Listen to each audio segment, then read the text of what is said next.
ବର୍ତ୍ତମାନ ଆପଣମାନେ ଦେଖିପାରୁଛନ୍ତି ଆମର ଏଇ ମୂର୍ତ୍ତି ଆମର ନେଇକି ଯିବୁ ଆମର କାଣ୍ଡବିନ୍ଧା ଗ୍ରାମ ଆମ ଗୋପାଳ ସାହି ପୂଜା ପାଇବେ କାଲି ମା ସରସ୍ୱତୀ ପୂଜା ମାଙ୍କର।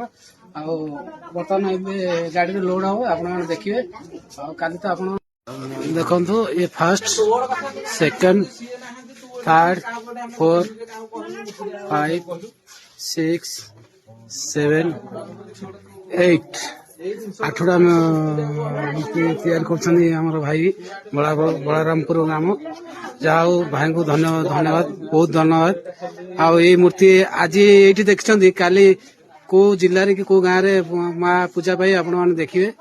ଆଉ ଆମେ ତ ସିଲେକ୍ଟ କରିଦେଇଛୁ 4 ନମ୍ବର ନେବୁ, ଆଉ ଆପଣମାନେ କାଲି ଦେଖିବେ। এইপଟେ ପକା এইପଟେ ଦି ହାତ ଧର ତତେ କଣ ଅଛି ପଳଉଛୁ କୁଆଡେ କି ଏମିତି କାଟୁଛି ତତେ ଗାଡିରେ ସବୁ ଲୋଡ ହେଇକି ଯାଉଛି ମା ସରସ୍ୱତୀ ନେଇକି ଯାଉଛୁ ଆମେ ଗାଡିରେ ସବୁ ନେଇକି ଯାଉଛୁ।